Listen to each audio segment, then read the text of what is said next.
So I've just connected up the rod arms to the servos using the brass tabs. You can see the brass sticking out there, you can see the brass on the other one. But there's a problem with the geometry. It's pushed the whole head up too far. So if I bring everything back to neutral on the RC, the whole geometry is out of whack.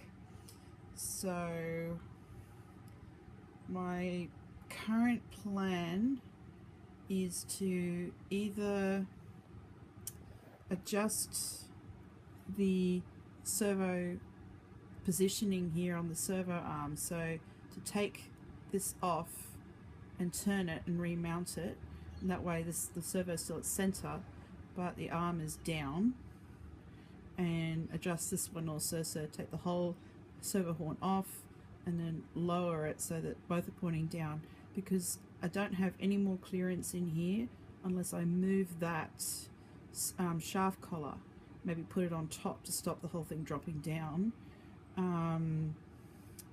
because the only way I can probably get that to raise up, I've got to sort of find the adjustment, because the whole thing needs to come forward. But at the moment those rod arms are actually 3D printed, but the whole thing is moving. But the only time when it's even close to being level at the top head plate is when I've got the servo, the RC, pushed all the way into the corner. So if I return it back to neutral, the whole thing is out of whack. So I need to play with the geometry a bit, but otherwise I'm quite happy with those 3D printed servo arms. I have also 3D printed the section that goes here on the bottom that will get mounted there to the other servo, but I've discovered when I was drilling the attachment that the support angle here is in the way. I'm going to have to change that and reprint this so that I can drill the holes I need, possibly.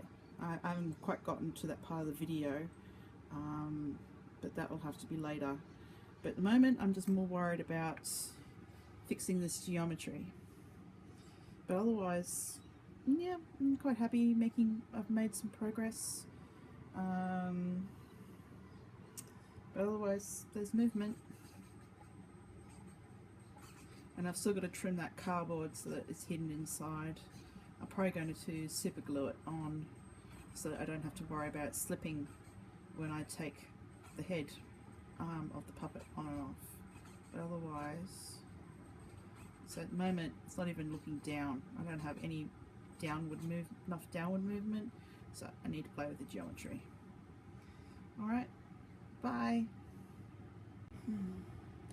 Okay, it's like a few minutes later and I just had one of those aren't I silly moments. The secret to getting the arms, well, improving the geometry, it's still not quite level, but maybe I can do some trimming in the remote control programming. But the secret to getting those arms to sit in roughly the right spot was to lower this whole bracket here, so as that you go on the back, undo these screws a bit and just slide the whole thing down a bit. That created the extra space I needed here. It's more or less, it's level-ish, so I could probably even just loosen those again and just push the whole setup up just a fraction, and that should help me level out the top platform. But it's like, oh, aren't I silly? Chalk it up to never having done this before, but I'm quite proud that I managed to get this far.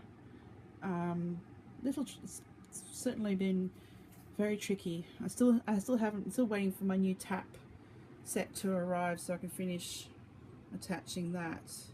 Hasn't been tapped yet, but apparently my drill and tap sets are blunt, so I'm going to have to, I've ordered more new ones. But otherwise, so when I get I've got my radio on, so So that's already much better, but I do need to play with this program because this side here doesn't push up very high, so I think it might be to do with the program, because I'm just using a program on my RC. See, it doesn't have much travel. The other one has much more travel. See, it goes a long way down but not very far up, so it's probably the program in my RC, but I have to work out how to program that. I'm just using, I tried programming it a few years ago for my 3D printed eyes. I'm not very good at RC programming at the moment, but at least it was like, oh, anti-clot. But at least I found the solution. It's much better. Can do with some improvement, but otherwise I'm happy. Bye!